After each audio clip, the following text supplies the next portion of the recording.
Olá, pessoal, bom dia. Bom Tudo dia. certo? Bom dia. Dormiram Bom bem? dia. Sonharam com resíduos e covariâncias e correlações? Tomara que não, né? Não. Não é muito legal, tá?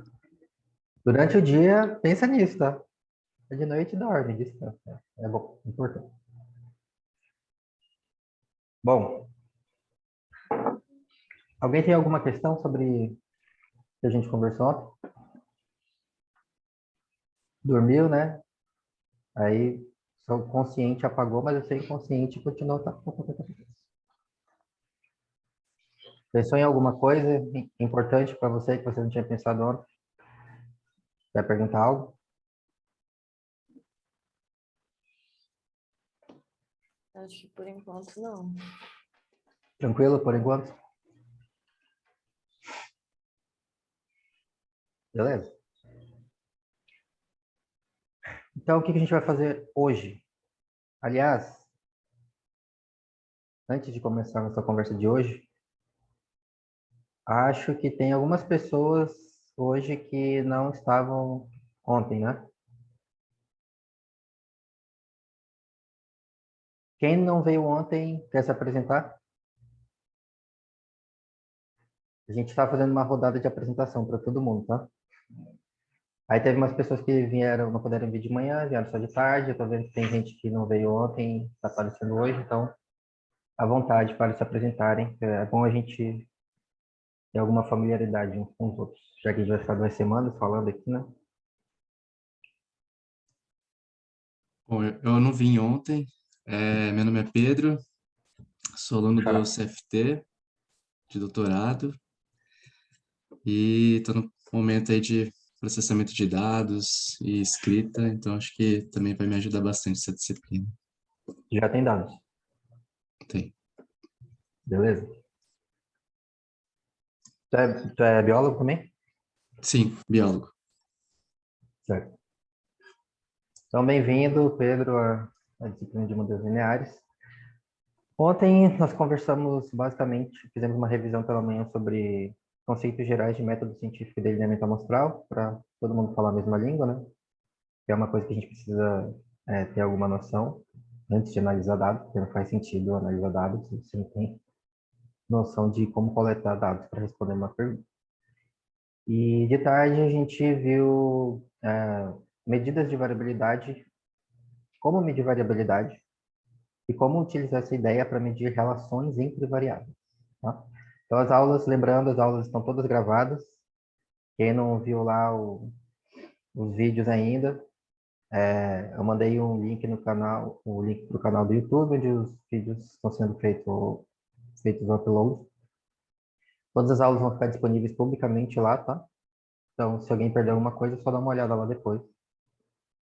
E, e é isso. Então, hoje, nós vamos falar sobre coisas esotéricas. Mas como assim? Mais esotérico ainda, Vitor?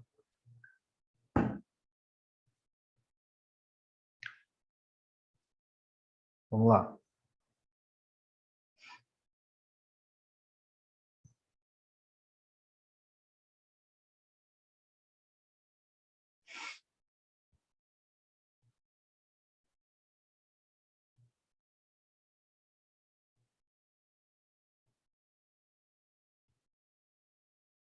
Todo mundo vendo o slide aí? Beleza. Sim. Então, pessoal, hoje nós vamos falar sobre inferência. Todo mundo já ouviu essa palavra, correto? Então, explica pra gente, alguém. O que é inferência? De um jeito simples que uma criança de 7 anos possa entender.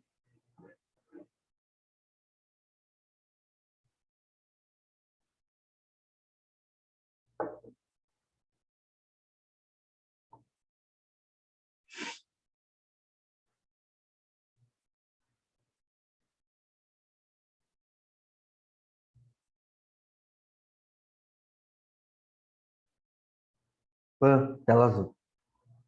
Vai?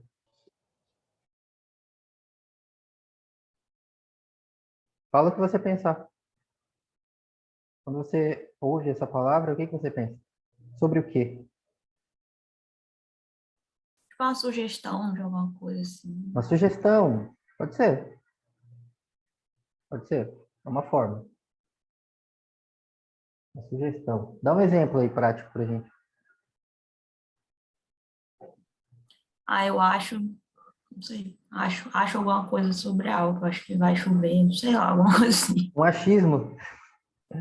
É, Pode ser. Inferência é isso, gente, tá? É um achismo.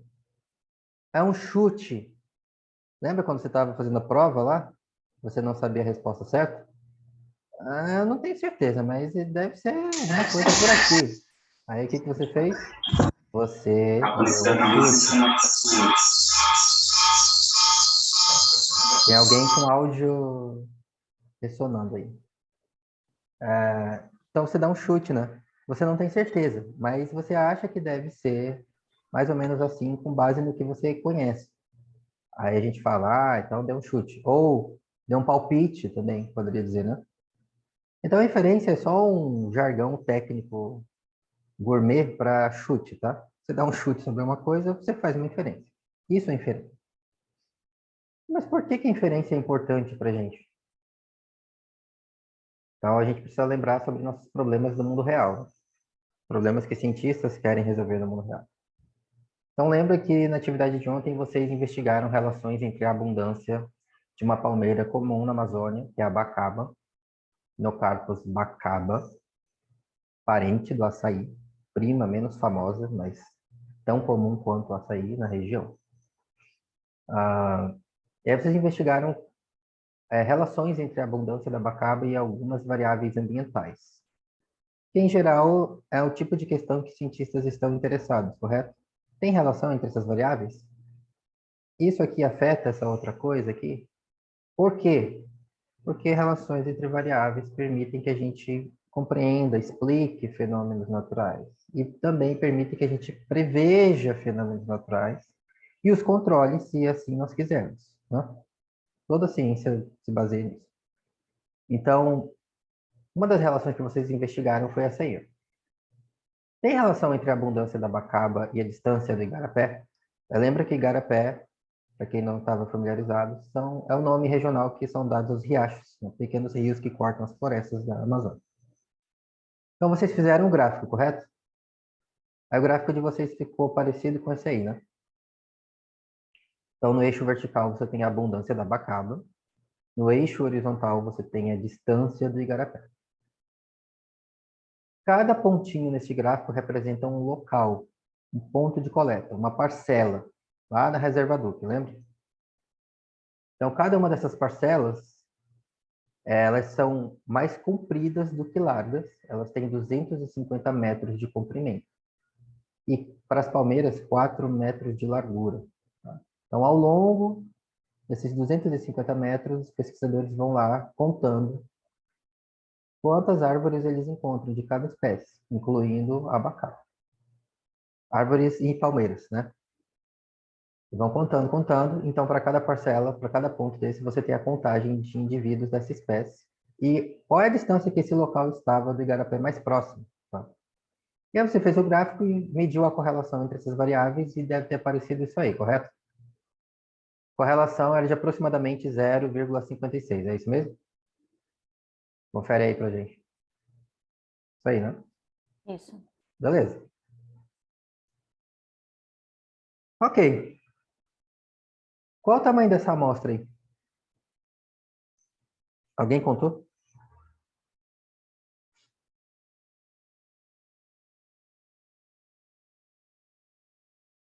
Olha lá na tabela que vocês receberam.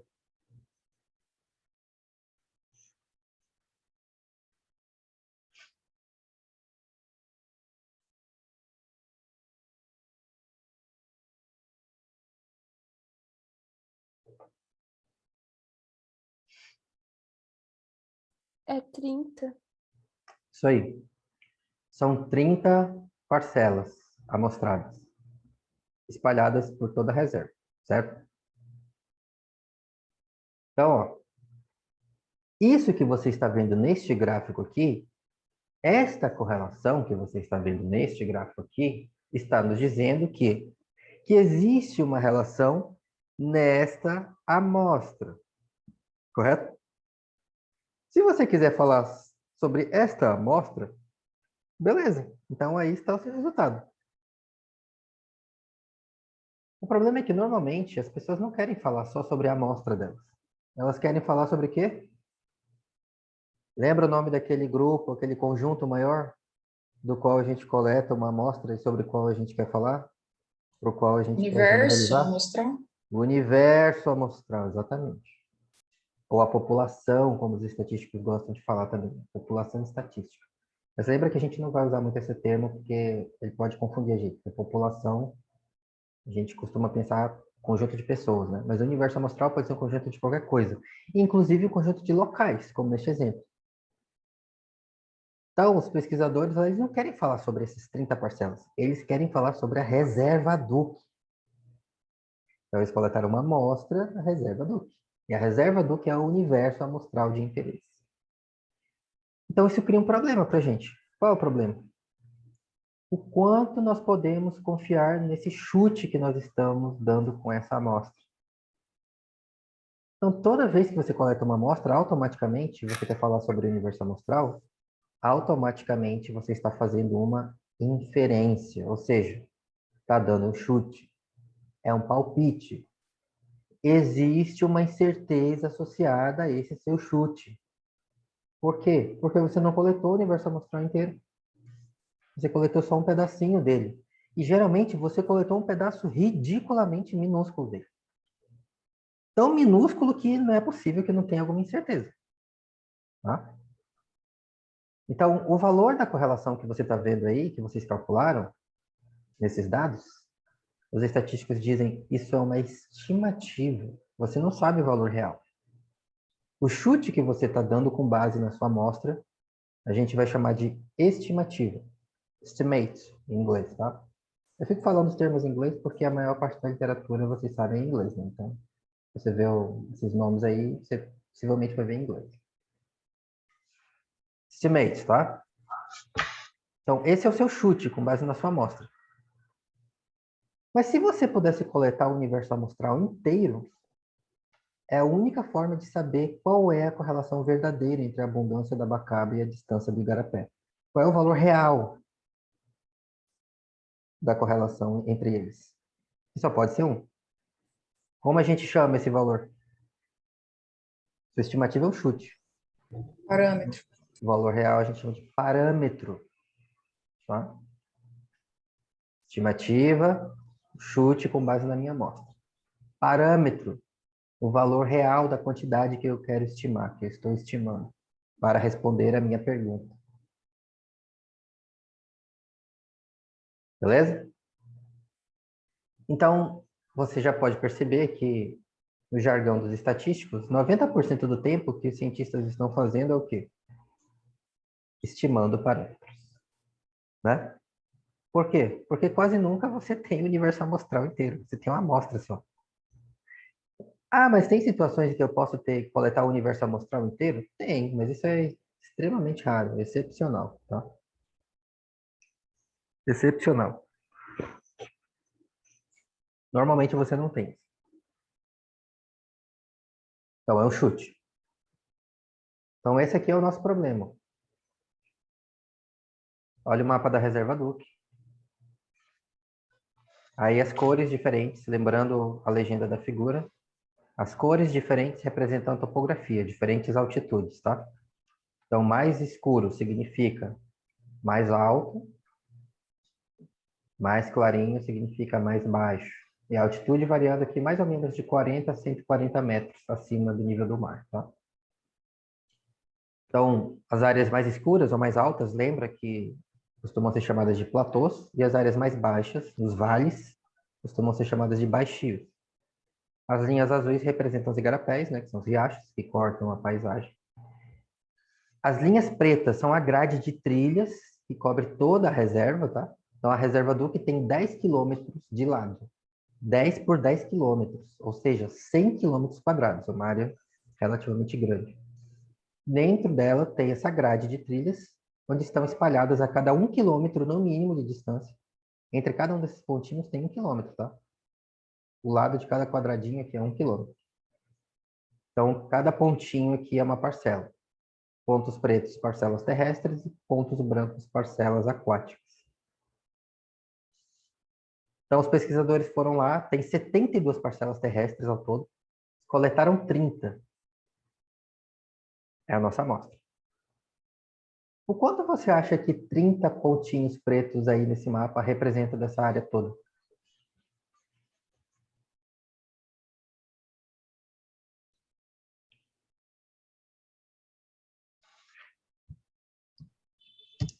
Vamos fazer a conta. Cada parcela, eu falei para vocês, tem 250 metros de comprimento e 4 metros de largura, certo? Então, qual é a área de uma parcela só? 4 vezes 250, correto? Quanto dá isso? 1000. 1.000 metros quadrados. Vezes 30, porque são 30 parcelas, correto? Então, 1.000 vezes 30 dá quanto?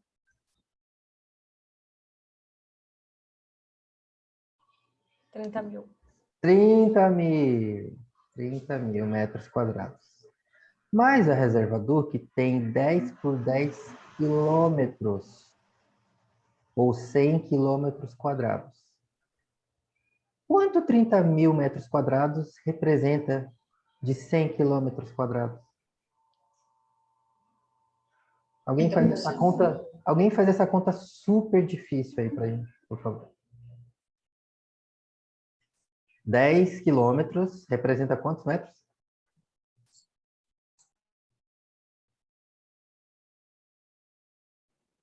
Biólogas, biólogos, engenheiros. 10.000. Não me decepcionem. 10.000, né? Uhum. 10 quilômetros são 10.000 metros. Lembra que 1 quilômetro são 1.000 metros? Então, 10 quilômetros são 10.000 metros. Então, uma área de 10 por 10 quilômetros é 10.000 metros vezes 10.000 metros. Quanto dá isso? Faz aí na calculadora. Usa o seu celular. 10.000 vezes 10.000. 100 milhões. Dá um número bem grande, correto? Uhum. Agora pega 30.000 metros, que é a área coberta pelas 30 parcelas, e divide pela área total da reserva Duque. Isso vai dizer para a gente quantos por cento a nossa amostra de 30 parcelas representa de todo o nosso universo amostral. Faz aí para a gente, alguém.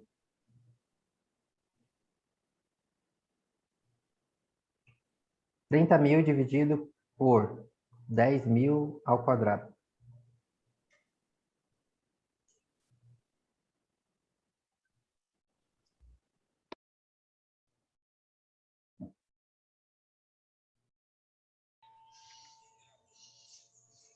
Zero 0.0003.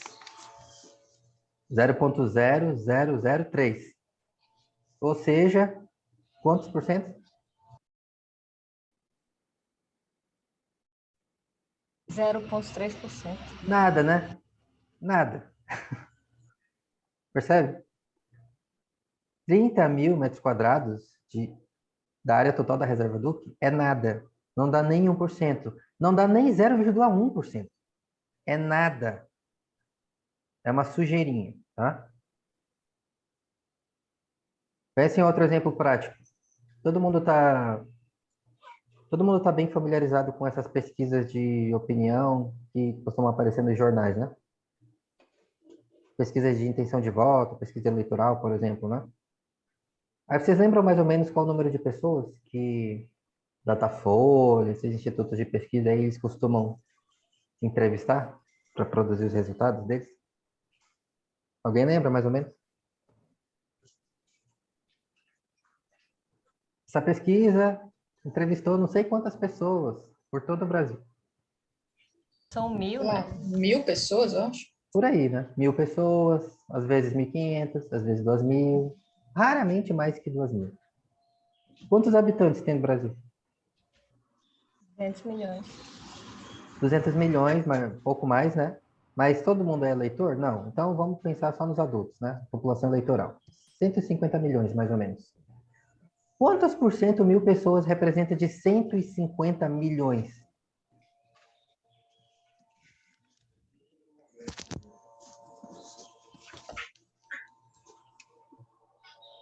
Você não precisa nem fazer a conta para perceber que é ridículo, né? É ridículo, não é nada. Então percebe qual é o problema? Isso cria dois problemas para a gente. Primeiro, é óbvio que a gente tem uma quantidade ridiculamente minúscula de informação sobre esse universo do qual a gente quer falar. E segundo, será que isso é mesmo possível?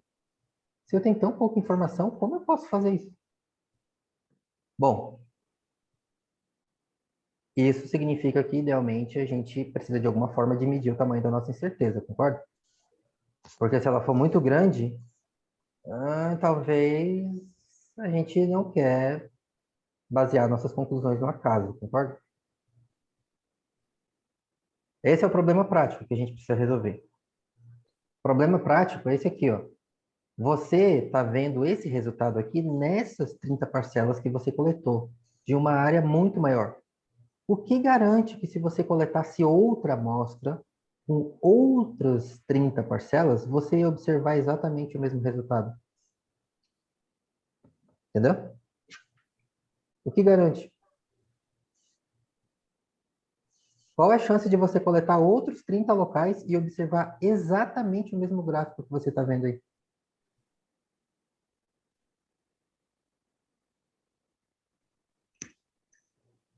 Muito provável? Pouco provável, mais ou menos?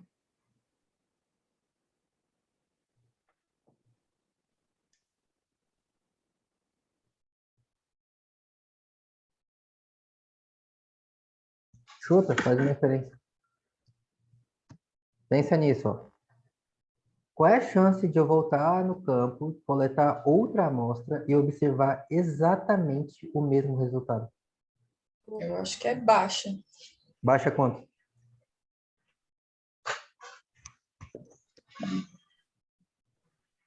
Exatamente o mesmo resultado. Lá perto de 0%, sei lá. É ridiculamente baixa, né? É praticamente impossível. Você observar exatamente o mesmo resultado é praticamente impossível. Então, se você vai lá e coleta outra amostra, vê outra coisa, coleta outra amostra, vê outra coisa. Ah, mas se eu coletasse outra amostra, ia ver outra coisa. Então, complicou a nossa vida, percebe? É isso que significa incerteza. Incerteza é variabilidade no seu resultado, porque você só tem uma amostra, você não coletou tudo. Então, se cada vez que você coleta uma amostra vem uma coisa um pouco diferente, isso cria incerteza. Eu não sei o quanto mais eu posso confiar nesse resultado que eu estou vendo nesta amostra específica que eu coletei. Porque eu sei que se eu coletasse outra, poderia ser diferente. Agora, poderia ser muito diferente, ou talvez poderia ser pouco diferente. Se for pouco diferente, beleza. Aí uma incerteza pequena, eu posso aceitar. Agora, se for muito diferente, aí é um problema para a gente. Tá? Mas não pode ter uma tendência, mesmo tendo diferença? Então, Todas a tendem gente a mesma vê coisa. exatamente. Você coleta várias amostras e a tendência segue aparecendo em diferentes amostras. Ah, beleza, então. Eu tenho alguma informação aqui consistente. Agora, cada vez que você coleta, aparece um negócio nada a ver um com o outro. Ah, então complicou. É difícil confiar nisso, né? Eu não sei É, se tem isso está me problema de falando. amostra, né? Isso, eu não sei se isso está me falando sobre o mundo real ou se, na verdade, está falando sobre o erro da minha amostragem. É incerteza da própria amostragem, percebe? Então, esse é o nosso problema. Toda vez que você tem uma amostra, ela é uma quantidade tão pequena da informação total que sempre existe uma incerteza. O que a gente quer saber é qual é o tamanho dessa incerteza. Porque aí, se eu conseguir medir o tamanho da incerteza, eu posso decidir. Olha, se a incerteza for pequena, ok, eu aceito essa incerteza, mas eu consigo falar alguma coisa ainda sobre o mundo real. Agora, se a incerteza for muito grande, então cuidado. É um alerta. Talvez isso que eu estou vendo na minha amostra reflete erro de amostragem e não o mundo real sobre o qual eu quero falar. não o universo amostral sobre o qual quero falar. Beleza? Todo mundo entendeu o problema? Agora pensa quantas inferências você faz na sua vida, no seu dia a dia, todo dia, toda hora, com uma quantidade ridiculamente pequena de informação. A gente está fazendo isso o tempo todo, tá? O tempo todo você está fazendo inferências. Tudo que você faz, quase tudo são inferências. Você não tem toda a informação, mas você é muito bom em criar uma opinião rápida, correto? Você é muito bom em ter preconceito sobre as coisas, correto? Mesmo sem ter informação suficiente, correto? Então é assim. Nós somos animais inferenciais. A gente está chutando, palpitando sobre tudo o tempo todo. Tá? Mas cuidado com a incerteza. Se ela for grande, talvez você vai tomar decisões ruins com base em conclusões equivocadas. Tá? Como resolve esse problema?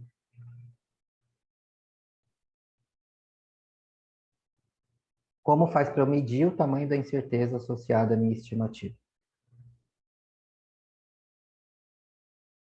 5 minutos para você ter uma inspiração divina e voltar com uma solução para ele.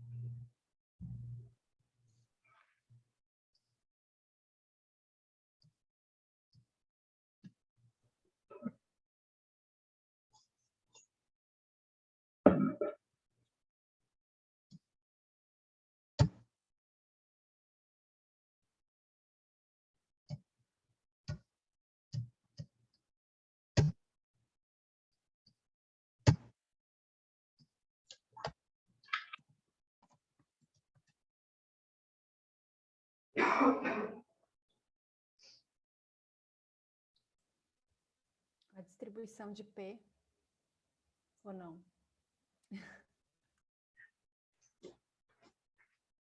Foi isso aí que apareceu? Mais ou menos, né? Isso que vocês acabaram de gerar recebe o nome de distribuição nula. O que é uma distribuição nula? É isso aí que vocês acabaram de criar.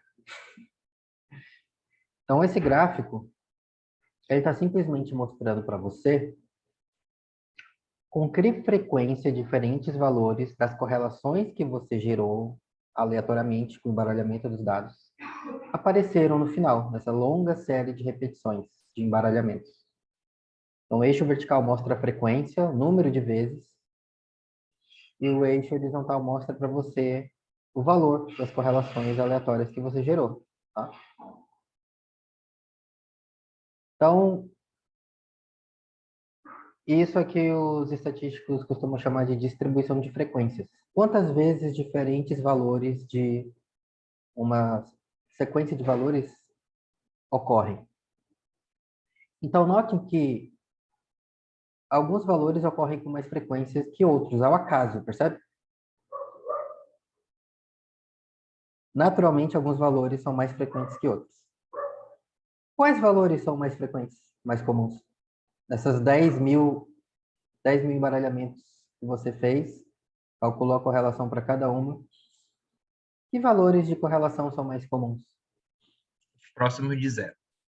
Próximos de zero, percebe? Faz sentido isso?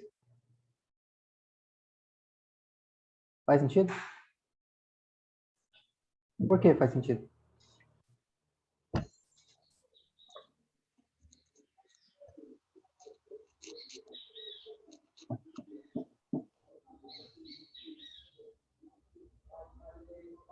Eu acredito que os dados não têm um padrão tão forte de ter uma relação, né? Você pegou sua tabela de dados lá, embaralhou tudo aleatoriamente. Qual é o resultado mais provável?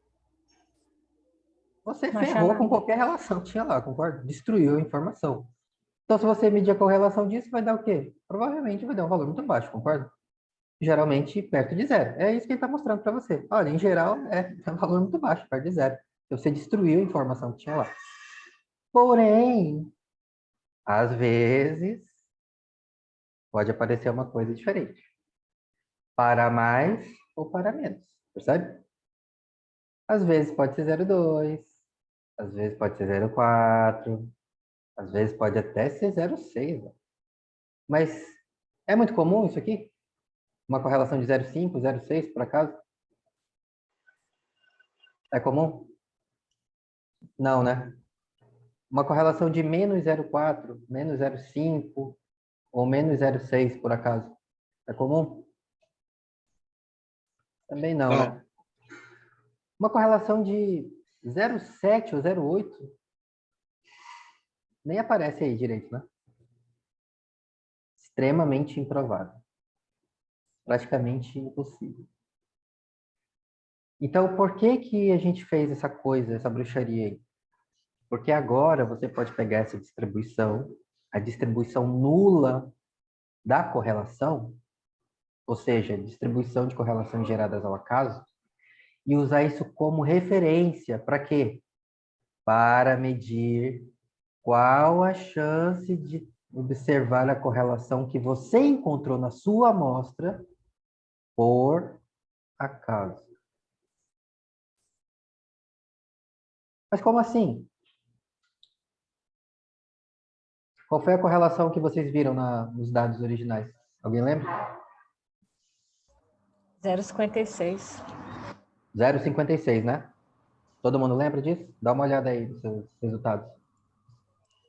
O gráfico original, né? 0,56. Esse aqui, né? Aqui, ó. Relação entre a abundância da abacate e a distância do igarapé. Dados originais. Você mediu a correlação e deu 0,56, correto? Esse gráfico que vocês estão vendo aí. Então, a gente vai pegar essa correlação, que foi a correlação que você observou, e vamos perguntar qual a chance de observarmos a correlação original por acaso, com base nessa distribuição nula que você acabou de gerar. Onde está a correlação de 0,56 nesse gráfico?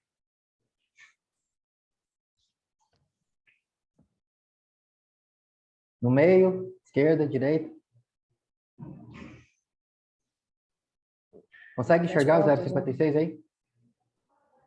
Todo mundo consegue ver onde ele está, mais ou menos? Vou marcar aqui, tá? Com uma seta. 0,56. É mais ou menos aqui onde essa seta está indicando, tá? Então, agora diz para mim.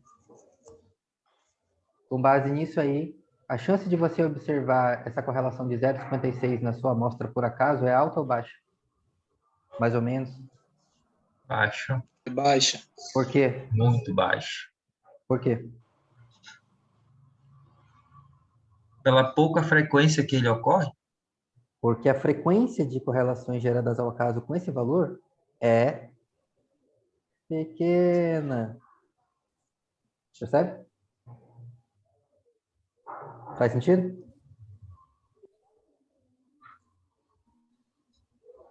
Então você gerou 10.000 correlações ao acaso, né? Todas elas são diferentes, correto? Você olhou os valores de correlação que ele gerou lá, né? Viu que tem uma dízima, né? Tem várias casas decimais. Então tem 10.000 valores diferentes. Então qual é a chance de você observar exatamente uma correlação de 0,56 em 10.000 correlações aleatórias diferentes que você gerou?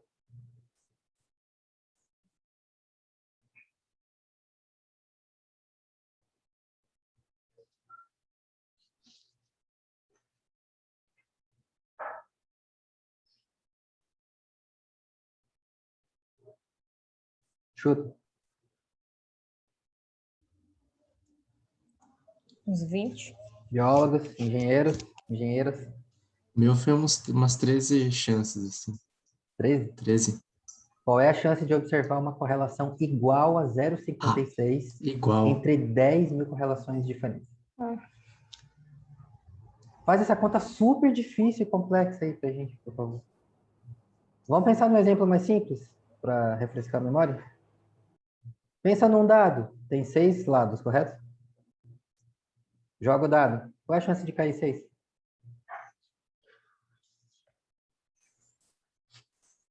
Uma chance. Qual é a chance de cair 6? 1 em 6. 1 em 6. 1 dividido por 6, correto? Joga uma moeda, tem 2 faces. Joga a moeda, cara ou coroa. Qual é a chance de dar cara? 50%. Uma em duas, 50%, correto? Todo mundo tranquilo com isso? Agora me diz qual é a chance de ver uma correlação igual, exatamente igual a 0,56 entre 10 mil correlações diferentes. Uma em 10 mil. Uma em 10 mil. Tá claro para todo mundo isso? É o número de valores que você está interessado dividido pelo total de possibilidades, correto? É assim que a gente calcula a probabilidade? Então é 1 em 10 mil. Ou seja, 0,000. É um número bem pequeno, correto? Agora imagina que a correlação que a gente observou na nossa amostra não foi 0,56. Imagina que foi, por exemplo, digamos, 0,2. Imagina que você olhou os dados originais lá, fez o gráfico, mediu a correlação. Ah, a correlação original na minha amostra é 0,2. Qual seria a chance de ver uma correlação igual a 0,2 entre essas 10 mil correlações diferentes? 30? Quanto? Por quê? 30%, assim? Por quê? Ah, mais ou menos pela parte da curva, né?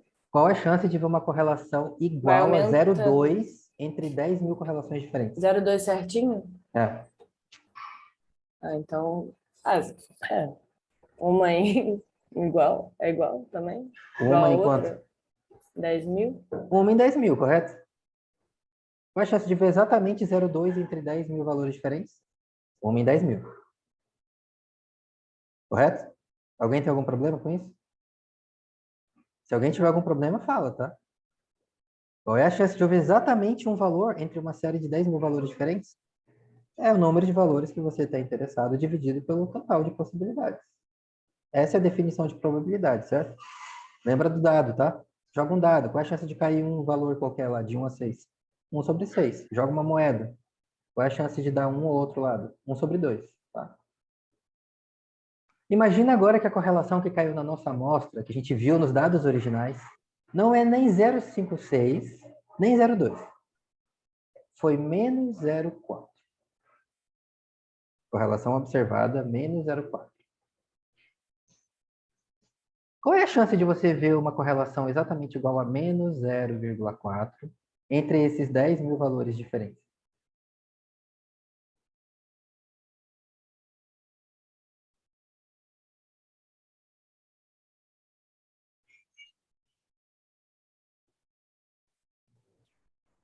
Não vai ser igual? Chuta. Sim. Uma em 10 mil também? Uma em 10 mil, correto? Então percebe que se você perguntar qual é a chance de ver exatamente esse valor que eu vi entre esse monte aí que eu gerei, a resposta vai ser sempre a mesma. Uma em 10 mil. Uma em 10 mil. Uma em 10 mil. Uma em 10 mil. Então, isso serve para quê? Para nada. Não serve para nada, tá? Isso não serve para nada, porque a resposta é sempre a mesma, então isso não me permite medir a incerteza relativa do meu resultado. Por isso, os estatísticos dizem assim, ó, não pergunta qual é a chance exata de ver seu resultado, porque a resposta sempre vai ser igual. Pergunta assim, ó, qual é a chance de ver um resultado igual ou mais extremo que o que você viu? Qual é a chance de ver uma correlação igual a 0,56 ou mais extrema que 0,56 ou maior que 0,56? Aí eu marquei em vermelho na figura, tá vendo? Todo mundo tá vendo aí em vermelho? Então pergunta isso. Vamos dar um zoom aqui, ó.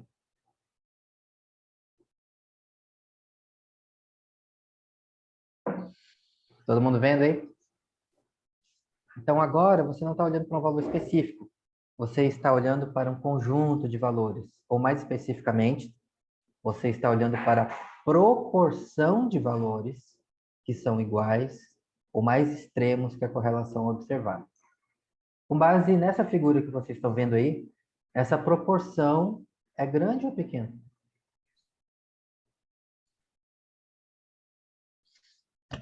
Pequeno? A área vermelha em relação a todo esse cinza que você está vendo aí é bem pequena, concorda? Pequeno. Ah, então agora a gente pode medir. Porque agora, imagina que a correlação não foi 0,56, foi 0,2. O que ia acontecer?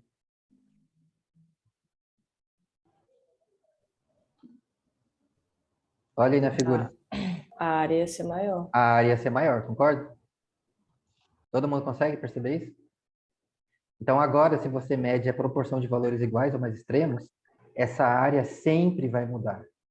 Se a correlação que você observou cair nos extremos dessa distribuição, então a chance de aparecer isso ou mais extremo que isso por acaso é pequena. Se ela aparecer mais no meio, cair mais no meio dessa distribuição, então a chance disso ter aparecido por acaso é grande. Percebe? Como chama essa proporção?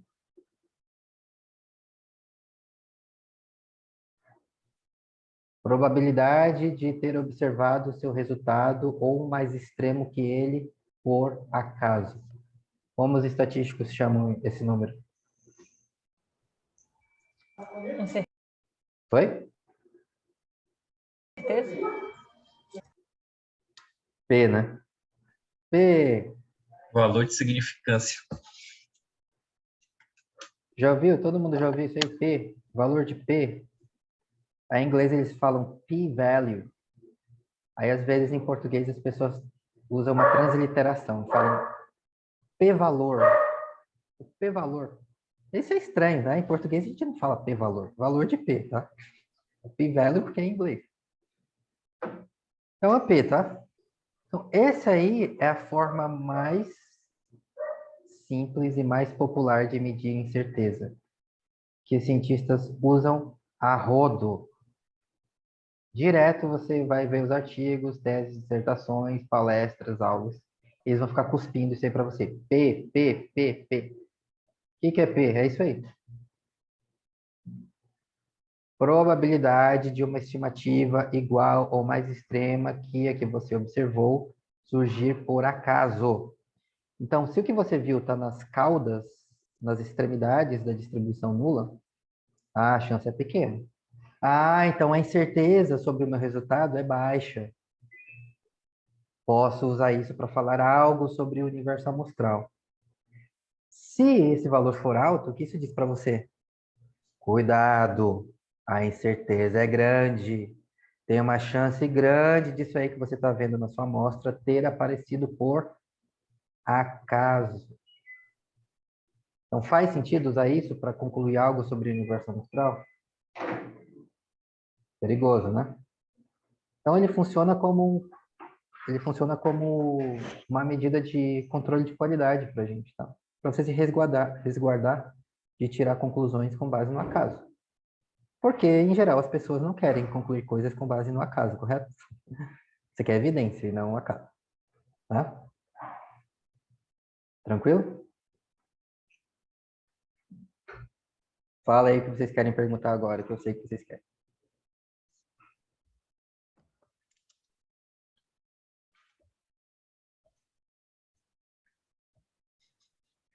Perguntas?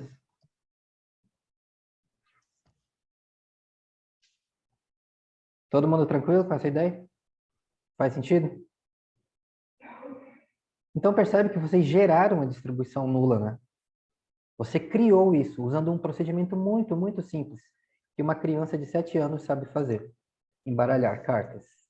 Tá? Percebe como é simples? Pergunta importante. A partir de que ponto eu tenho evidência, então, de que o meu resultado é confiável, que ele não surgiu por acaso? Então, você precisa de algum limiar para decidir, correto? Os cientistas dizem, olha, me dá um critério, um ponto de corte aí para decidir, porque como é que eu vou fazer? Então, por causa disso, as pessoas adotam certos pontos de corte para saber a partir de que momento você tem evidência suficiente, minimamente necessária, de modo que a sua inferência possa fazer algum sentido para o universo amostral ou não. A primeira coisa que a gente precisa entender é que esse ponto de corte é arbitrário, tá?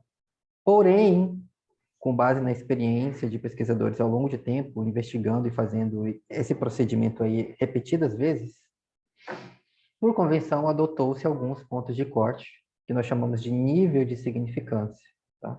Para decidir a partir de que momento você tem evidência suficiente para concluir alguma coisa sobre o universo amostral. Então, o ponto de corte mais comum, o nível de significância mais comum que as pessoas costumam usar, é 5%. Então, percebe que o P, sendo uma proporção, é uma probabilidade também, correto? Então, ele sempre vai variar entre 0 e 1. Então, 5% significa uma chance em 20. Né? Então, provavelmente você já viu isso nos trabalhos, né? P menor que 0,05 ou P menor que 5%. Então, em geral, os cientistas aceitam evidência quando tem uma chance menor que 5% ou menor que 1 em 20 de que o seu resultado apareceu por acaso.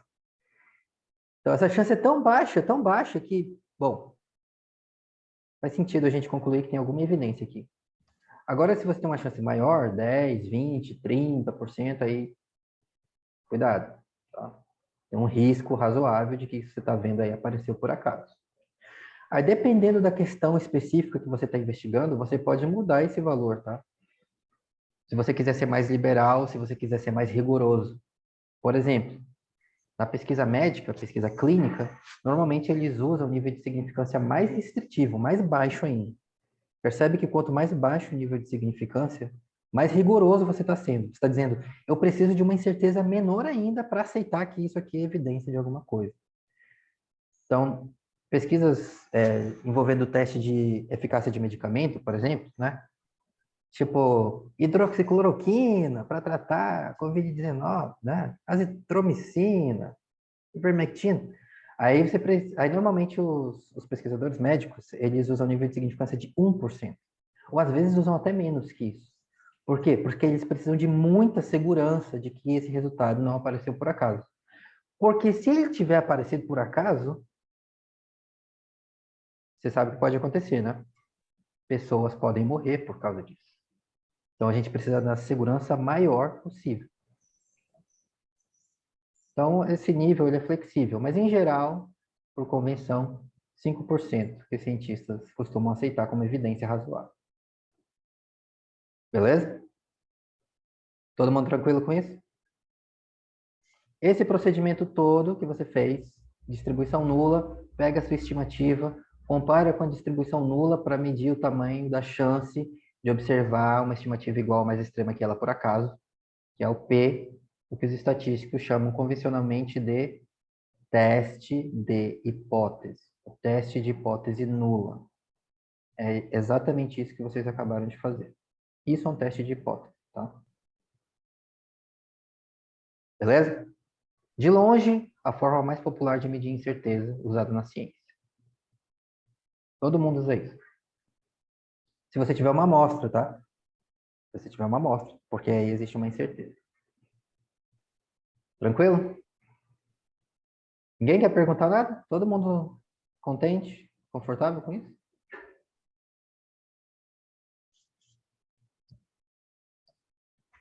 Cinco minutos, então. Volta aí para nossa bruxaria. A menos que alguém tenha alguma pergunta. E quando a gente não tem essa distribuição nula? Quando não tem? Boa pergunta. E quando não tem a distribuição nula? Quando vocês receberam a tabela de dados de vocês, tinha distribuição nula? De onde ela veio?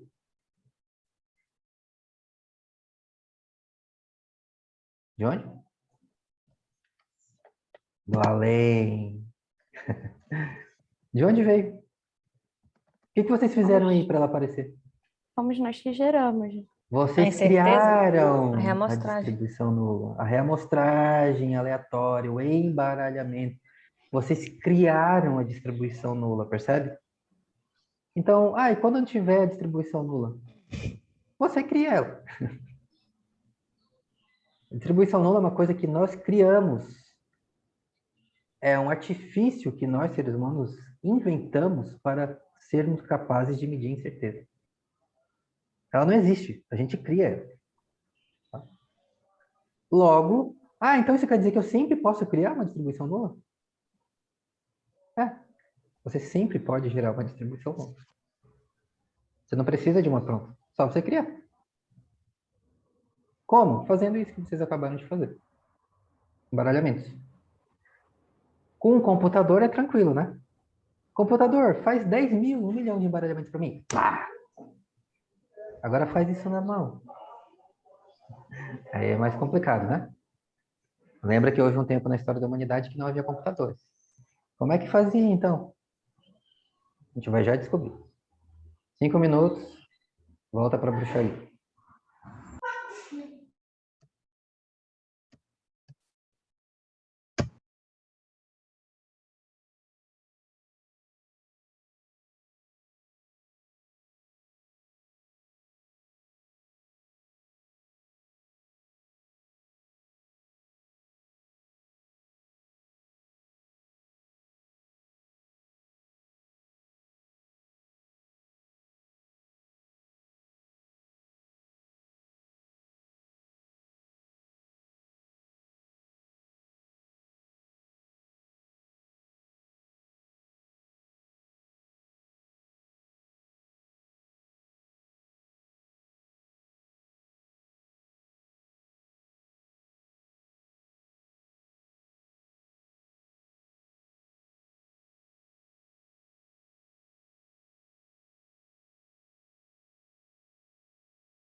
Voltamos.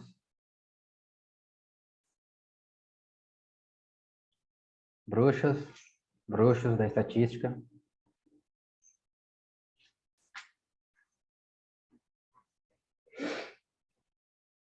E aí, gente, como estamos?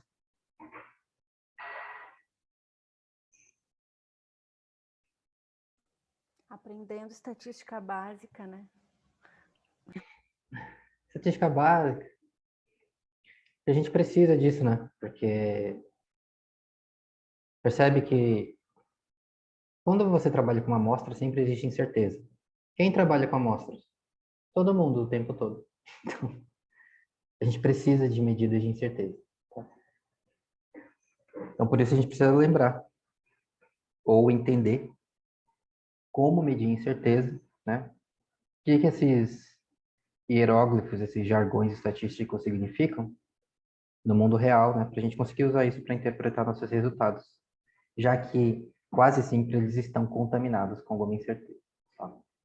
Então, teste de hipótese nula, o P, é, como eu falei, a forma mais popular de fazer isso.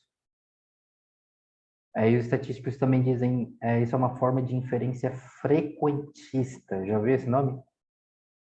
Inferência frequentista. Por quê?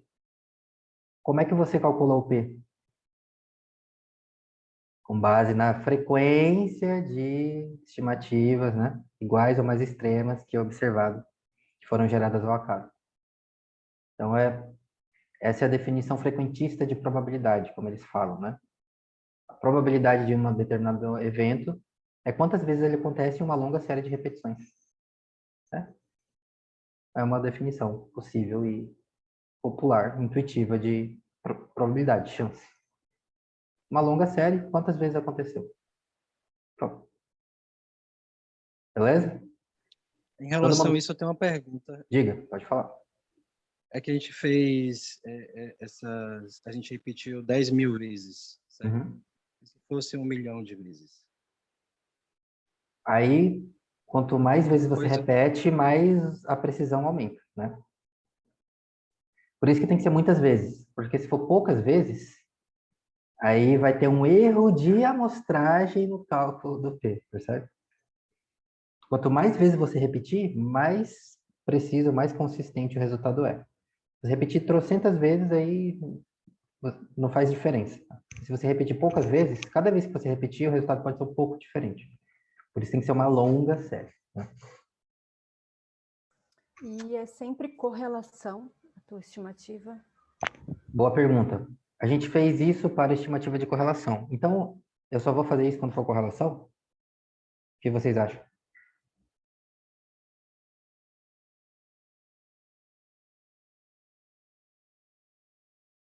Você pode fazer isso para qualquer coisa. Tá?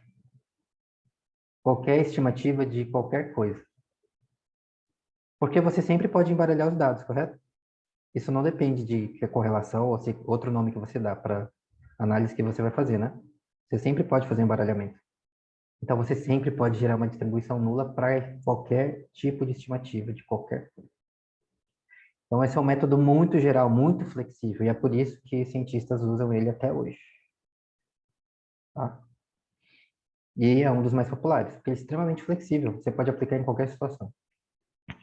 Outro nome que vocês vão encontrar na literatura para isso é teste de aleatorização, ou teste de permutação. Ou o nome ainda mais gourmet, que às vezes usam também, é experimento ou simulação de Monte Carlo. Já ouviu esse nome? Faz um Monte Carlo, aí, meu Deus do céu, o que esse cara tá falando? É isso aí que você acabou de fazer, tá? É tudo a mesma coisa. Anota aí para você não se confundir mais, tá? Teste de aleatorização, permutação, Monte Carlo, tudo a mesma coisa. Por que Monte Carlo? Vocês sabem o que é Monte Carlo? Sabe o que é? Monte Carlo é o nome de um cassino, tá lá em Mônaco, se eu não me engano. Um cassino famoso. E aí você sabe o que as pessoas fazem no cassino, né? Elas jogam cartas, elas jogam dados, elas fazem experimentos de Monte Carlo, jogos de azar. Eles falam, o experimento de Monte Carlo, que é o embaralhamento, a aleatorização. É o nome gourmet, tá? Beleza? Mais alguma pergunta sobre isso? Todo mundo confortável com essa ideia? Então, essa é uma forma, tá? Uma forma de medir incerteza. Tem outras? Sim, já falei, tem outras. Então, agora a gente vai ver uma segunda forma, que é bem parecida com essa que vocês acabaram de ver, mas tem uma sutil diferença. Complementar ao teste de hipótese, tá? Essas são as duas formas mais populares que você vai ver na literatura. As duas são baseadas nessa ideia de probabilidade frequentista, tá? Inferência frequentista, que é relativamente simples a gente entender.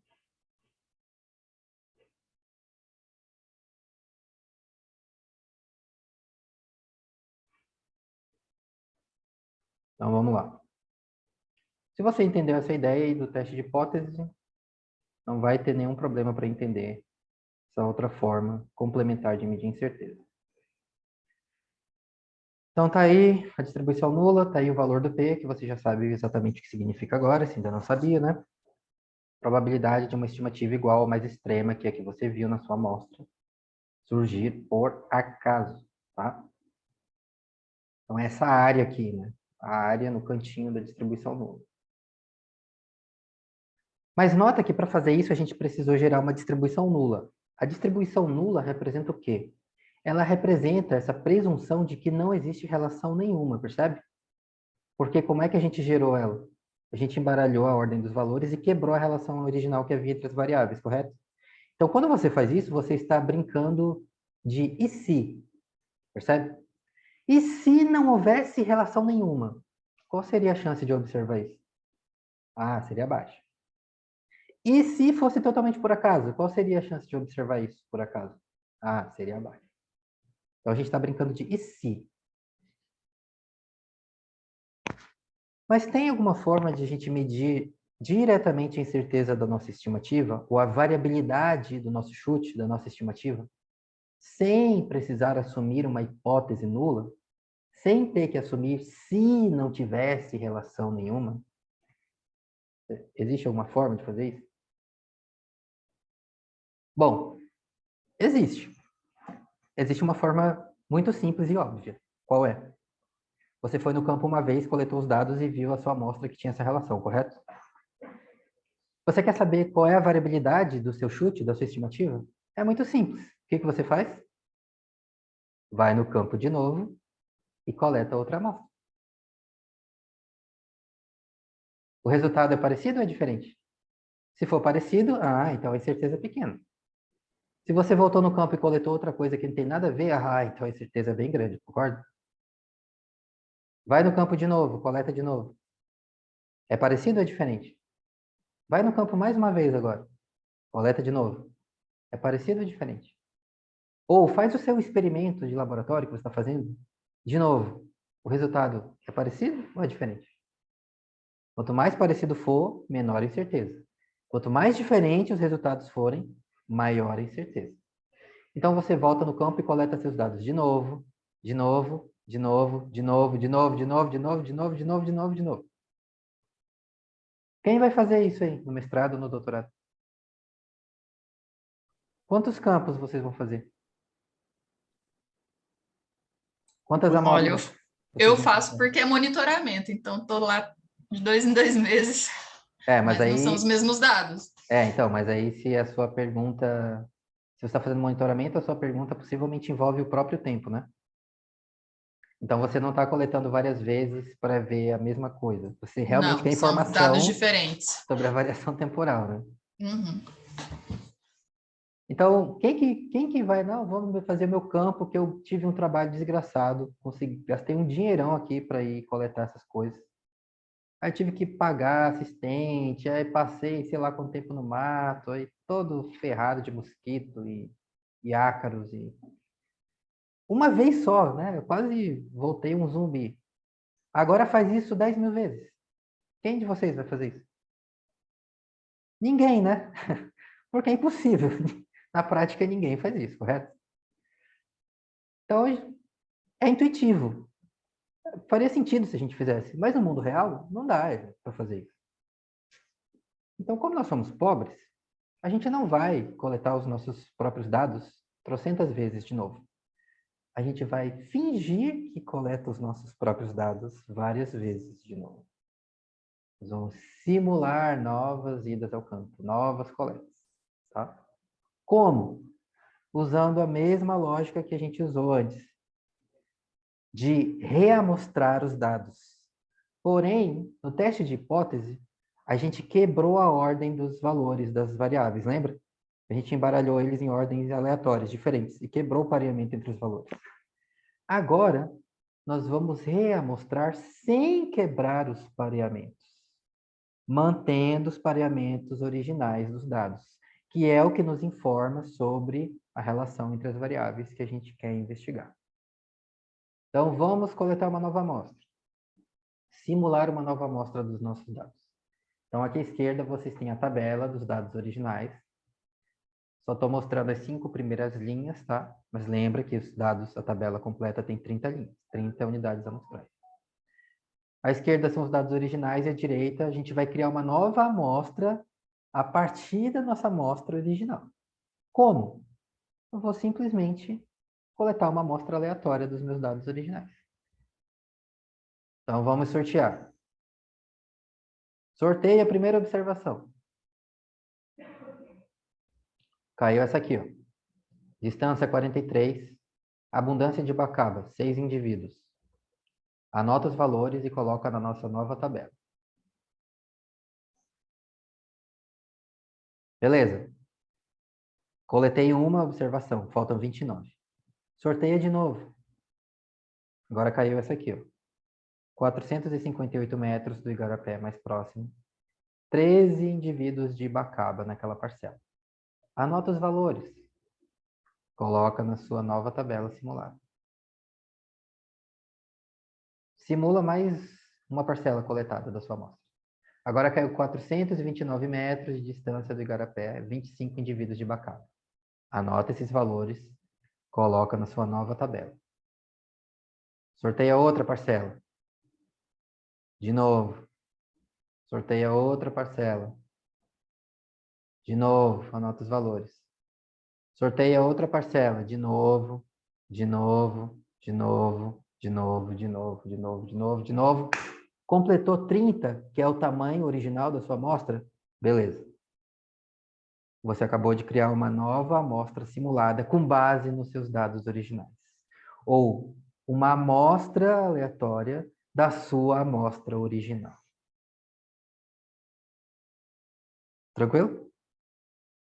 Tá, mas por que a gente está fazendo isso? Qual a lógica disso? Lembra por que você coletou uma amostra para início de conversa? Porque você queria falar sobre o universo amostral, correto? Não foi isso? Então, a sua amostra precisa ser representativa do universo amostral sobre o que você quer falar, correto? Então, se a informação sobre o seu universo amostral está contida na sua amostra, ou seja, se a sua amostra é informativa, é representativa do universo amostral, se você coletar uma amostra representativa da sua própria amostra, ela necessariamente também será informativa sobre o universo amostral. Percebe? Se A é igual a B e B é igual a C, então A é igual a C também. Então, qual é o universo amostral sobre o qual a gente quer falar aqui? A reserva Duque, lembra? Que é essa área de 10 por 10 quilômetros, né? Mas você coletou toda essa área gigantesca de 100 quilômetros quadrados? Não. Você coletou só 30 parcelas, que é uma fração minúscula disso, né? Beleza, então as parcelas, 30 parcelas, são a nossa amostra. Então agora a gente acabou de simular uma nova amostra aleatória dos dados originais que a gente coletou nas parcelas. Se essas parcelas são representativas da reserva Duque, então essa amostra que a gente acabou de simular aqui, necessariamente também me dá informação sobre a reserva Duque. Percebe? Professor, Porque eu reamostrei a minha própria amostra. Então ela deve automaticamente ser representativa dos dados originais. Se eles são representativos da reserva Duque, então Diga. Esse 30 não é por acaso também, né? Esse 30 é o quê? 30 parcelas. O que que tem? Não é por acaso, né? Não, os pesquisadores Porque se- que coletam na Duke, eles estipularam que iam coletar 30 parcelas, tem uma justificativa para isso, mas o tamanho da amostra, né? Mas isso só vai ficar mais claro depois. Beleza? Tranquilo? Todo mundo pegou a ideia? Então, percebe que agora aqui o nosso artifício é, bom, se eu voltasse e coletasse meus dados de novo, de novo, de novo, eu saberia exatamente qual é a variabilidade da minha estimativa. O problema é que eu não posso fazer isso no mundo real. Então, ao invés de fazer isso, eu vou fingir que eu estou fazendo. Eu vou simular novas reamostragens com base nos meus dados originais. E aí eu vou gerar várias estimativas com base nos meus dados originais. E aí eu vou ver qual é a variabilidade que eles têm.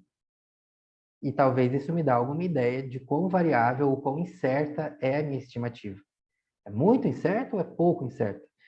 Se, em geral, os resultados de cada nova amostra que você simular forem parecidos, então isso significa que a incerteza é pequena, concorda? Coleta de novo, o resultado é parecido. Coleta de novo, o resultado é parecido. Coleta de novo, o resultado é parecido. Então legal, a incerteza é baixa. Agora, se cada vez que você reamostra aparece uma coisa muito diferente, então a incerteza é grande. Beleza? Mas funciona mesmo isso, será? Então vamos descobrir.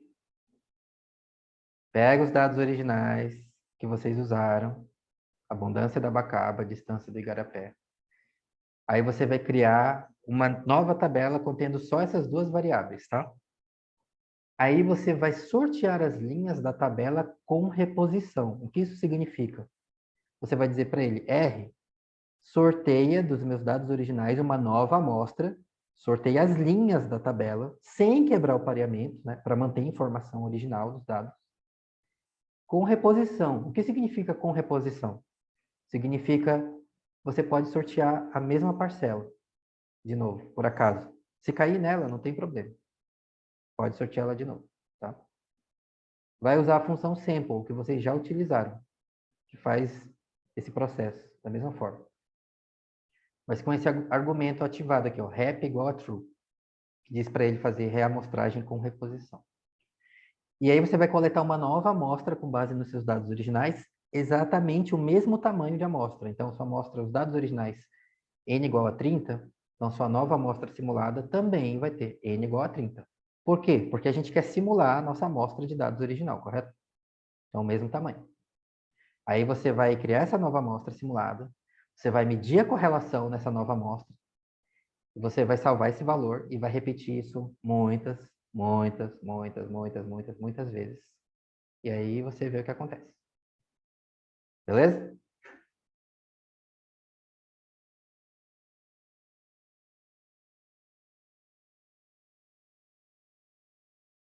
Abrindo as salas em 3, 2, 1.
E aí, galera? Deu certo? Deu. O que aparece? Parece ele deslocado um pouquinho. De 0 a 0,8. 0,2 a 0,8. Aparece uma nova distribuição de frequências de correlações, né? De correlações simuladas com base nas novas amostras simuladas que você gerou. Tipo isso? Mais ou menos, né? Sim. Então, isso aí, ó, isso é uma simulação de como seria a variabilidade da sua estimativa da correlação da sua amostra original, dos seus dados. Então, lembra que a gente aprendemos formas de medir variabilidade. Primeira coisa que a gente aprendeu, lembra? Então, é útil para a gente medir a variabilidade desses diferentes valores que você encontrou aí, né? Nessa distribuição. Para saber se tem uma medida, né? A incerteza, qual o tamanho da incerteza? É grande ou pequeno? Se a variabilidade for muito grande, a incerteza é grande. Se a variabilidade for menor, então a incerteza é relativamente menor. Me diz a forma mais comum que vocês aprenderam de medir variabilidade.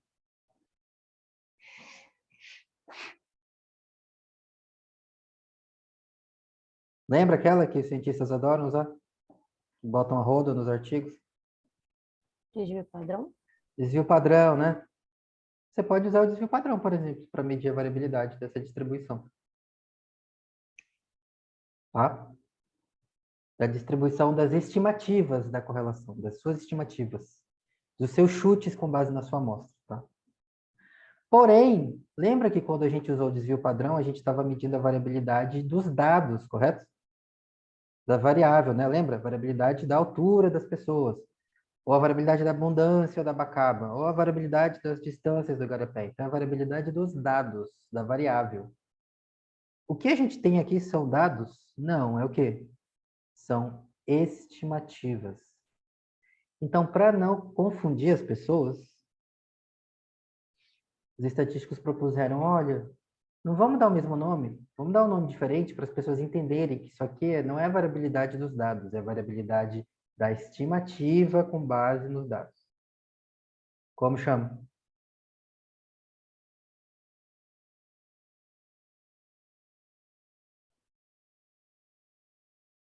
Erro padrão. Erro padrão, né?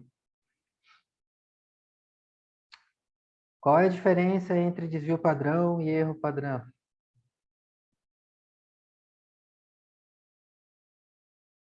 O N, não? Hã? Divide pelo N. Não? Eu acabei de falar.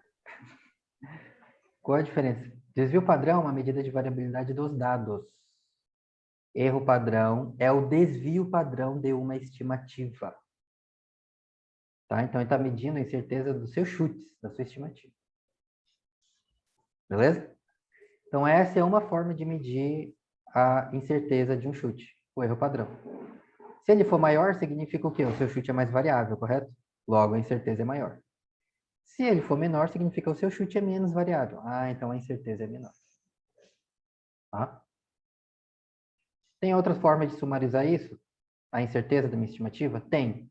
Tem uma forma que, em geral, é mais usada porque ela também é mais fácil de interpretar para a maioria das pessoas. Que é isso aqui, ó. Ao invés de pegar o desvio padrão da estimativa, vamos ver qual é o intervalo de todos esses 10 mil valores aí que você gerou, que compreende a maioria. Onde está a maioria? Em que intervalo? Então, corta fora os primeiros 2,5%. Esse rabinho da esquerda aqui, ó. Corta fora os últimos 2,5%. Esse rabinho aqui, ó. E fica o quê? A maioria no meio. O intervalo que compreende 95% das suas estimativas. Como chama? Intervalo de confiança. De 95%. Tá? Se você quiser cortar fora outras partes, aí você pode mudar. Pode ser intervalo de 99%, de 90%, quanto você quiser. Por convenção, 95%. Tá? Que aí percebe que ele fica complementar ao teste de hipótese, que é 5%, né? Então, o intervalo de confiança é de 95%. Então, percebe como ele é complementar ao teste de hipótese? No teste de hipótese, você estava olhando para os caudas da distribuição nula, né? Para os extremos. Aqui, você está olhando para onde está a maioria dos seus chutes, das suas estimativas. Então, isso aqui é a distribuição das estimativas. Teste de hipótese é a distribuição nula de estimativas geradas ao acaso. Aqui não foi gerado ao acaso. Por quê? Porque você manteve o pareamento. Lembra dos valores? Quando você fez a reamostragem? Então, você manteve a informação sobre a relação entre as variáveis. Então, essa distribuição reflete isso. A incerteza da sua estimativa. Nota que não por acaso ela gira em torno de quê? Tá vendo quem está aqui no meio? Que valor é esse?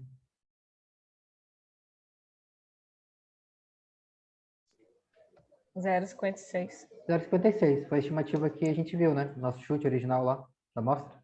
Não percebe que está girando em torno disso? Então, essa é a distribuição da estimativa. Então, essa é outra forma mais popular de medir incerteza. Intervalo de confiança. Como chama esse processo todo que você fez de simular novas amostras com base nos seus dados originais para gerar a distribuição da estimativa que você quer obter? É um nome engraçado, tá? Simular a variabilidade de uma estimativa é conhecido como bootstrap. Já ouviu esse nome? Já. É um nome engraçado, né? Bootstrap. É um jargão, tá? Que os estatísticos dão para isso. Bootstrap era o nome... como é que era? Era tipo uma tira, tá? Que as pessoas usavam antigamente para prender a bota e que usava como corda. Era tipo um jargão, uma expressão idiomática em inglês que eles usam para uma coisa que tem várias utilidades. Você podia usar como cinto, como corda, como não sei o quê, para amarrar o cavalo. É um método flexível, que você pode aplicar em qualquer situação. Porque lembra que eu falei antes? Quando que você pode aplicar esse processo de reamostragem? Sempre. Em qualquer situação você pode usar isso, tá? Por isso que é extremamente flexível, extremamente geral, e é por isso que as pessoas usam, tá? Então, agora, nós estamos formalmente apresentados para as duas formas mais comuns de medir incerteza que os cientistas usam. Incerteza sobre uma estimativa baseada em uma amostra. Um é o teste de hipótese, que você gera uma distribuição nula, você quebra a relação nos dados com embaralhamentos aleatórios, gera uma distribuição totalmente surgida por acaso, e pergunta, qual é a chance de eu ver o meu resultado ou mais extremo que ele por acaso? Aí você obtém o P. Isso é uma medida de incerteza. A chance de eu ver esse resultado por acaso. A outra forma é essa aqui, ó. É a distribuição da estimativa. Que aí você vai ver, ela varia muito ou varia pouco? Se variar muito, a incerteza é grande. Se variar pouco, a incerteza é menor. Aí, a forma mais comum de sumarizar e representar, quantificar isso, é o intervalo de confiança, tá? Então, aí estão as duas formas mais comuns de medir incerteza, que você vai encontrar na literatura. Tem outras? Tem várias outras, tá? Essas são só as mais comuns, mas estão relacionadas. As duas são baseadas nessa ideia de usar uma longa série de repetições, de reamostragens, e usar a frequência com que o resultado aparece para medir a incerteza. Por isso que os estatísticos dizem, isso aí é inferência frequentista, baseada em frequência, porque uma coisa acontece. Uma longa série de repetições. Então, nota que o teste de hipótese, a distribuição nula, e a distribuição da sua estimativa são complementares, percebe? A distribuição nula gira em torno de que valor, mais ou menos? Olha aí no gráfico. A maioria está em torno de que valor? Zero, né?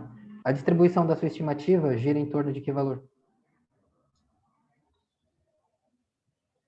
O seu valor de correlação? Da sua estimativa, que você viu na sua amostra, né? Então, eles são complementares, tá? Se você juntar os dois num gráfico só, você poderia ver algo assim, tá? A distribuição nula sempre gira em torno de zero. Por quê?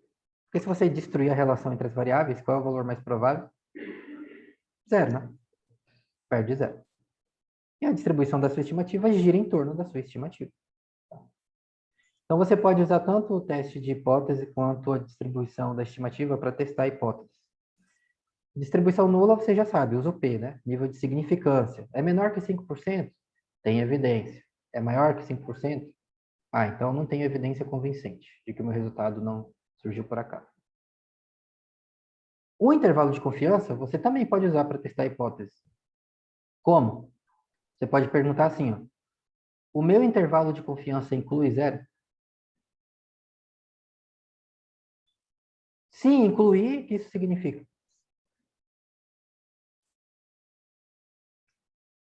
Existe um risco razoável de que, né, de que o zero seria um valor plausível para sua estimativa. Não tem relação nenhuma, seria uma situação plausível. Ah, então, cuidado. O intervalo de confiança exclui zero? Ah, então eu tenho evidência forte de que zero não é um valor plausível. Então, faz sentido eu confiar que o meu resultado de falar algo sobre o universo amostral tem uma relação, que tem evidência. Então, são duas formas complementares, tá? Teste de hipótese, P e o intervalo de confiança. E você pode usar o intervalo de confiança não só para testar a hipótese nula de que é igual a zero. Você pode usar ele para testar qualquer valor, percebe? Está dentro do intervalo? Ah, então é compatível com esse valor. Está fora do intervalo? Então minha estimativa não é compatível com esse valor. E por isso os cientistas usam direto isso aí também, para testar diferentes hipóteses, tá? Pedro, Diga. Diga.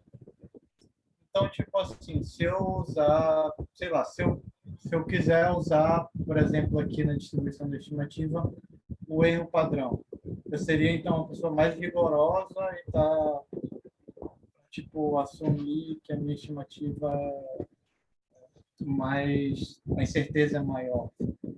Se você usar o erro padrão, Poderia usar o erro padrão? você pode usar o erro medir. padrão. Você pode usar o erro padrão. Só que o erro padrão, assim, ele é uma medida de incerteza. Ele é o desvio padrão da sua estimativa. Ele é exatamente isso, tá?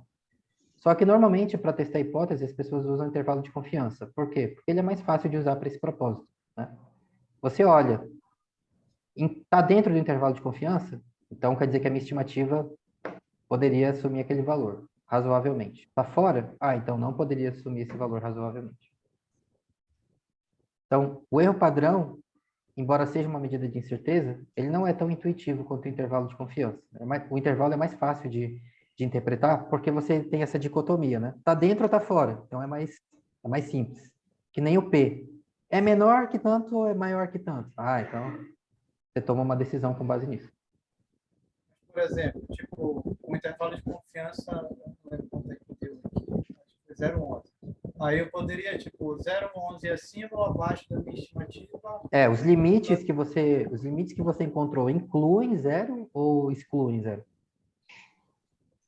Quais os limites que você encontrou aí? 0,32 e 0,78. 0,32 a 0, não sei quanto, 70 e pouco, né? 78. Então, se não tiver relação nenhuma entre as variáveis, quanto deveria valer a correlação?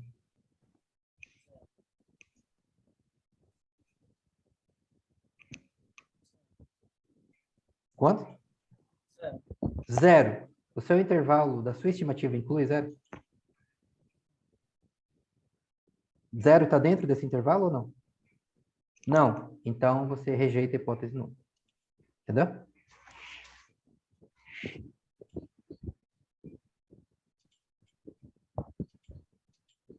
Tranquilo, gente? Pedro, Perguntas? Diga. eu sei que o erro padrão não é muito intuitivo, por isso que ele não é muito utilizado, mas mesmo assim eu queria entender melhor como que interpreta ele, porque deu um valor de 0,11, 0,12. Como que eu interpreto esse valor? É exatamente a mesma interpretação do desvio padrão, percebe? Só que para a sua estimativa. Lembra o que significa o desvio padrão? O desvio padrão é uma medida de qual é o tamanho em geral do desvio, né? Então, a sua correlação estimada foi 0,56, correto? O erro padrão que você obteve foi quanto? 0,12. 0,12. Então, ó, a sua estimativa pode variar amplamente aí de 0,1 não sei quanto até 0,8 não sei quanto. Mas, em geral, ela desvia quanto da sua melhor estimativa, da sua amostra? Em geral, ela desvia 0,12. Ou seja, é relativamente pouco, concorda? né? Sim. A correlação varia de -1 a +1. Em geral, desvia 0, 1. Então, tá bom, né? Entendi, obrigada. Entendeu? Mais perguntas sobre isso?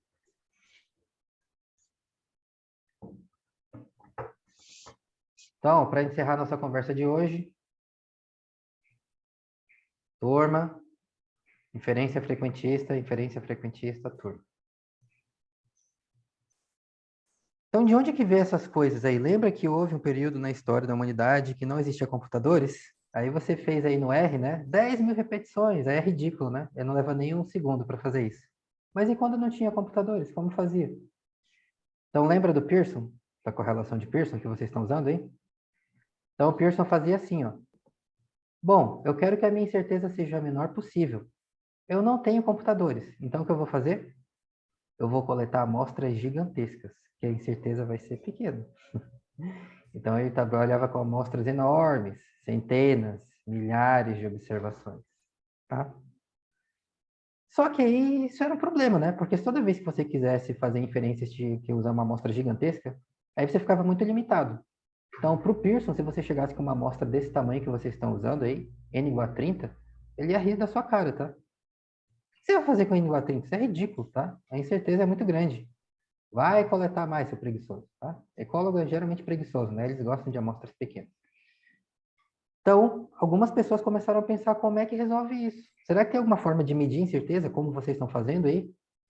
Aí apareceu um aluno do Pearson que queria saber como fazer isso. Aí ele se chamava William Gossett, tá? Que é esse sujeito sorridente aqui, que quando você aperta esse botão, ele sorri para você. E o Gossett, ele trabalhava numa cervejaria famosa, talvez vocês já ouviram falar, né? Cervejaria Guinness, já ouviu falar? Cerveja Guinness? Uma cerveja relativamente famosa lá, produzida lá na Irlanda. E aí o Gossett, ele foi contratado pela Guinness e ele tinha um problema muito prático para resolver, que era o quê? Fazer teste de qualidade da cerveja. Por quê? Coletava alguma pequena amostra de cervejas que foram produzidas durante um determinado período lá, de uma dada leva de cerveja, para saber se elas estavam dentro do padrão de qualidade da cervejaria. Só que, como o Pearson faria isso? O Pearson beberia toda a cerveja da Guinness, aí ele ia dizer, olha, tá legal, tá tudo bom. Só que ele não podia fazer isso, né? Então ele tinha que pegar algumas poucas amostras, uma pequena quantidade, para inferir se aquele lote de cerveja estava ok. Então ele tinha que trabalhar com amostras pequenas. E agora, como ele faz para inferir se a qualidade está ok ou não? Então o que ele fez? Ele pensou numa forma de medir incerteza. Que forma?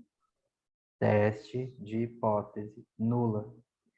Então sabe essa coisa que vocês fizeram aí no R em menos de um segundo? O Gossett fez exatamente a mesma coisa, mas como ele fez? Na mão. Então ele anotava no papelzinho. Ele pegava os dados, calculava a correlação, anotava num papelzinho.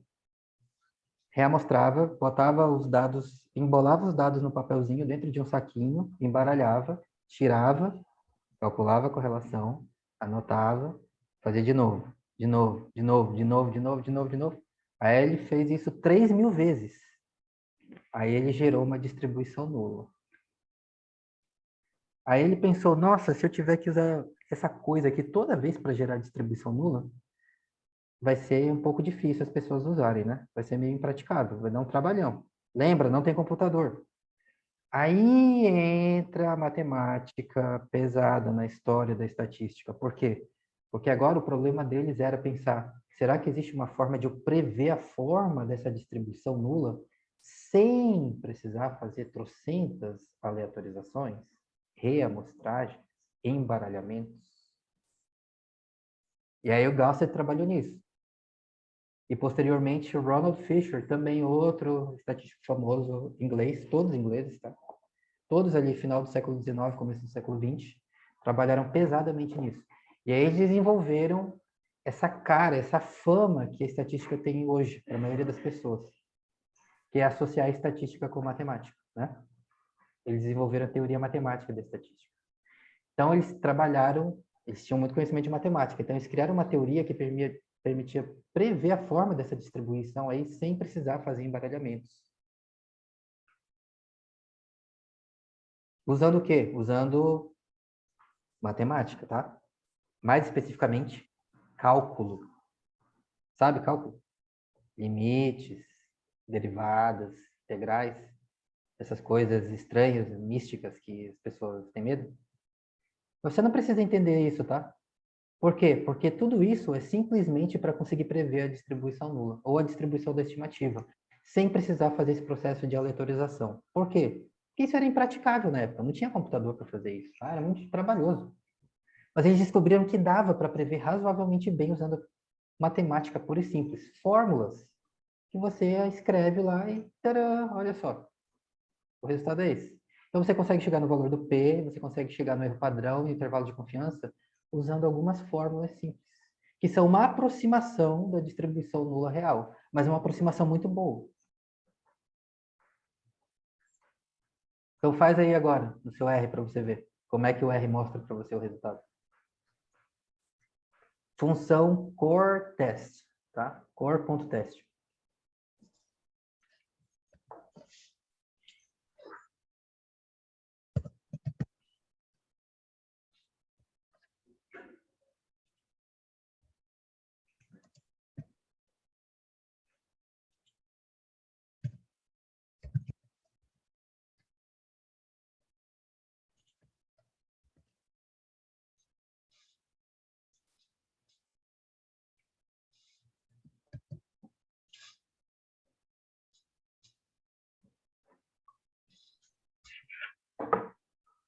Deu? Então, olha aí, ó. Primeira coisa que ele diz para você lá em cima, Pearson's Product Moment Correlation. Você já sabe que isso é correlação de Pearson, né? Aí, primeira linha, a segunda linha, Data. Ele está mostrando para você quais são os dados que você usou. Simplesmente te lembrando, você usou tais variáveis. P-Value, tá vendo isso aqui, ó? O que é isso? O valor do P, né? 0.001. Tá vendo que é um valor bem baixo?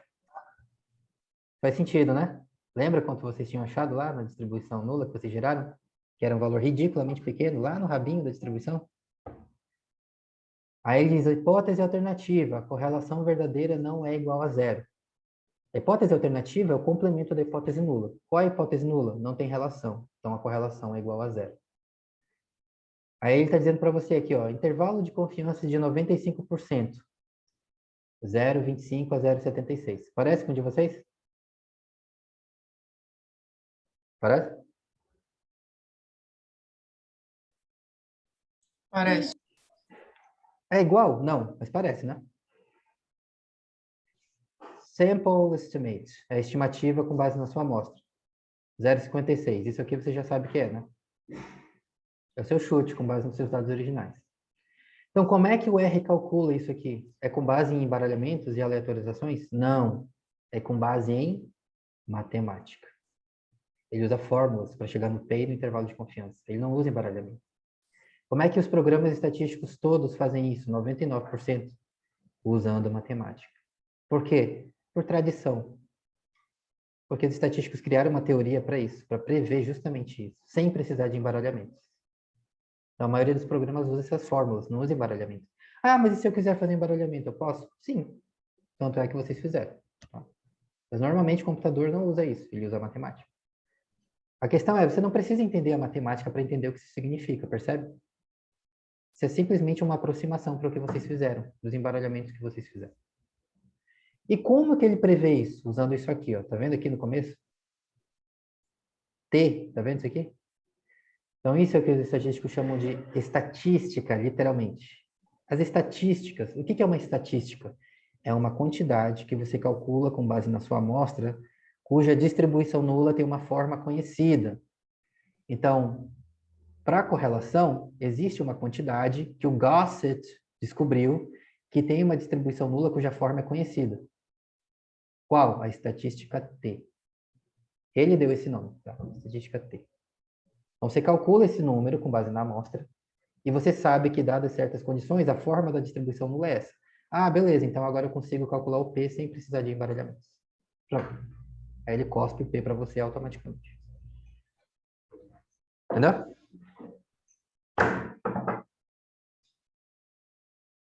Só tem uma coisa aí que falta a gente aprender, que é isso aqui, ó. DF. O que é isso? Não é Distrito Federal. Mas percebe que é só isso aqui que está faltando. Então você já é capaz de interpretar aí 95% de todo esse output. Tá bom, né? Para uma manhã? Tranquilo? Perguntas? Não! Eu quero Pedro, comer, me deixa em eu paz. tenho. Aí, desculpa, mas eu tenho uma pergunta falar. rapidinho. O T é a estatística, né? Esse valor de 3,63, como eu interpreto ele mesmo? Você não interpreta. Não interpreto, é só. Tá. Qual é o significado da estatística T? 3, sei lá o quê no mundo real? Nenhum. Tá. O que interessa? Se ele for um valor maior, quer dizer que ele está caindo nas caudas da distribuição nula. Se ele for um valor menor, quer dizer que ele está caindo no meio. Entendeu? Entendi. Obrigada. Mas então, por que usa isso e não usa a correlação, que nem a gente fez? Porque a forma da distribuição nula não pode ser prevista facilmente. E foi isso que esses caras descobriram. Para você gerar a distribuição nula, você tem que gerar a distribuição nula, que nem vocês fizeram. Na mão, entre aspas, com embaralhamentos. Mas o Gossett descobriu que, olha, a correlação é difícil. Mas esse número aqui, estatística T, esse dá. Então, usa a estatística T. Que a gente pode calcular o P, o intervalo de confiança e todas essas coisas usando fórmulas simples, sem precisar de embaralhamentos. E é por isso que, por tradição até hoje, os estatísticos, os cientistas continuam usando isso. Mas o importante de você entender é que as estatísticas, tem várias, tá? A T é apenas uma delas. Tem estatística T, estatística F, estatística G, estatística C, Q quadrado, não sei o que, blá, blá, blá, blá, blá. O importante você entender é que as estatísticas são laranjas, tá? Eles são intermediários da inferência. Por si só, eles não significam nada. Eles só servem para você prever a forma da distribuição nula e obter as medidas de incerteza que você quer. Seja o P, seja o intervalo de confiança. Então, nunca perca o seu tempo tentando interpretar uma estatística, tá? Ah, T igual a não sei o quê. Isso não é nada, tá? No mundo real, isso não significa nada. O que significa? O P, o intervalo de confiança. Beleza? Tranquilo? Vamos comer, então? Bom, 10 para meio-dia no meu relógio, acho que nossa começada mais cedo não tem muita diferença, né? Então, voltamos às 10 para as 2 em Manaus, 10 para as 3 fora de Manaus, beleza?